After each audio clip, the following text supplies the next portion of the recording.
Hey, what's up everyone? Morey Croson here, and I'm just begging you, please do not make this same mistake. I got an email the other day, and it just really made me upset, the thought process behind it and, kind of the rationale in being able to improve the speed. And I know that there's a lot of people that probably have this same type of maybe mindset, or coaches that are trying to tell them the same type of thing, and I'm just letting you know that it is not the right way to actually improve your speed. So we're going to go into the actual email. So I'm going to go in and obviously make it so you can't see any of the names or anything like that. But before actually I get into it, if you guys have questions for me, send them in. You you can see here, I did respond. Here I'm going to make it so all of his information is not visible, but I do want to help you guys in improving your speed. So this isn't a thing saying, hey, I'm not going to help you or don't send emails or anything. I want to help you guys, and that's why I'm really making this video, is because to me, I look at this as like, shoot, there's people out there that, have this mentality, don't have the right education, and I want to be able to help you guys out. So I'm going even to making the video because I haven't explained this enough. So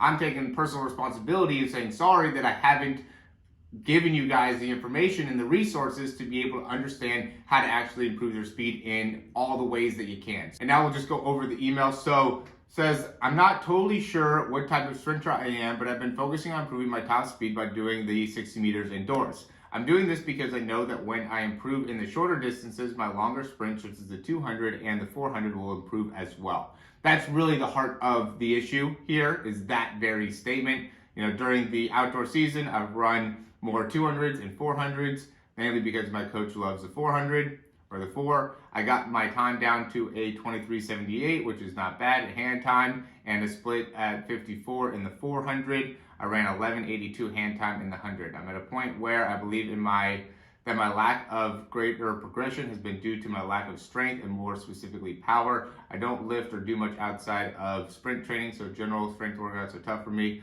I've also heard that my hips are weak and I want them to improve. Okay, so again, the big issue here was the kind of second sentence there, right? I'm doing this because I know that when I improve in the shorter distance, my longer distance sprints, such as the 200 and 400, will improve as well. Okay, this is simply not true.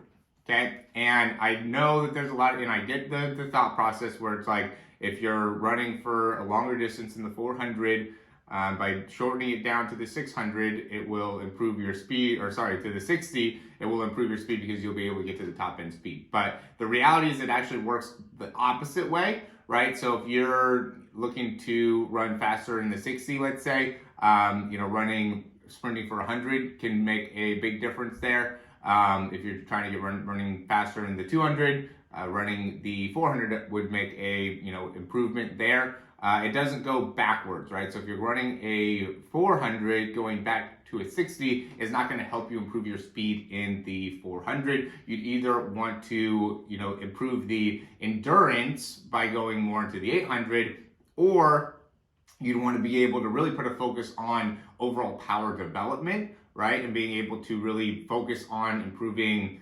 like for me, a big thing with power development is like broad jumps, just plyometrics, making sure that you're able to be very explosive, and also running mechanics, right? So those are the two main things that I would say are going to have the biggest difference on improving your 400 meter time. If you go down to the 60, well, that race will make it so you can get maybe a better understanding of how to get into your top end speed, and that could end up slightly transferring over to the 400.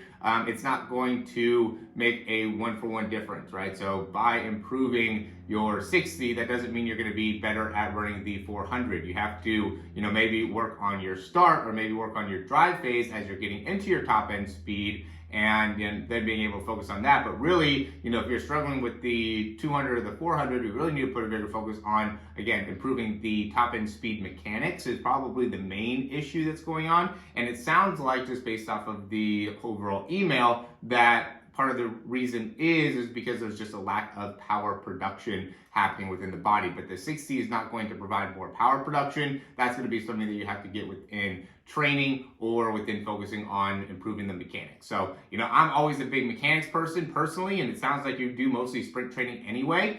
So you just want to be able to work on the mechanics within the sprinting form. So please, the point of this video is do not make this mistake, right? Don't think that by running a shorter distance at a higher top speed that's going to correlate into running a longer distance faster. It's not going to be able to work like that. You can improve, again, the 60 by running, hundreds to be able to kind of build up that top end speed a little bit better, and being able to, maximize your top end speed endurance, right? Or same thing with like if you're running the 100, running some 200s, right? So if it goes a little bit the opposite way, where if you're running the 100, if you go for a 200 or even 150, that could help you in correlating to a faster 100, but it doesn't work backwards. So hopefully this helps you guys, and please do not make this mistake in your training. I really hope that it ends up giving you guys some clarity on some training principles that I think would be really great for you and necessary for you. Before we end this video, I do want to say, click this thumbs up if you've gotten some good information here, and subscribe to the channel if you haven't already. If you have any questions, comments, recommendations, leave those down below. We are doing a giveaway right now, and I think it would be great for you to participate. All you have to do in order to participate is like this video, subscribe to the channel, send that over to either my email or to my Instagram page. You can find that information down in the description down below. And then, as always, if you guys want to check out some of the programs that we have the free 7-day speed program, we have the free speed ebook, we also have the 5 ways to get faster. All that is in the description. And then we also have the programs. The speed breakdown is the best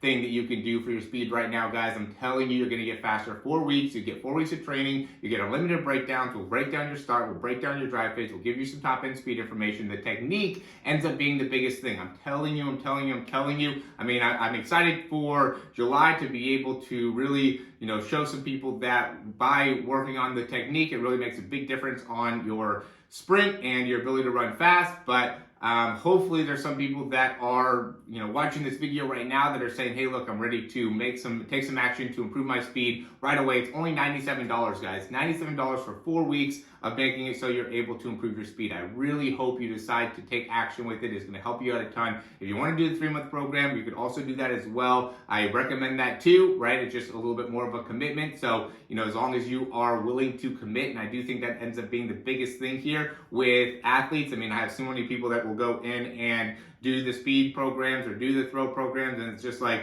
the guys that get a lot out of it are the guys that are really committed to it. The guys that do not are the guys that are not as committed to it. So, it really is just a question of your commitment at the end of the day, because it's really not a matter of cost. A lot of people will say, oh yeah, $97 too much, $300 too much, $500. That's all just, excuses. If there's always a way to come up with certain amounts of money. I don't think it ends up being a money thing at the end of the day. It's just a commitment level. How willing are you to fully commit to something is really the name of the game here. And so hopefully you guys can really understand with that and decide to make commitments and get better with your speed. And you can check out the description down below and really make some big speed improvements here in the next 4 weeks or 3 months, depending on how much you really truly want to commit. So as always, guys, thanks for watching. We'll talk to you soon.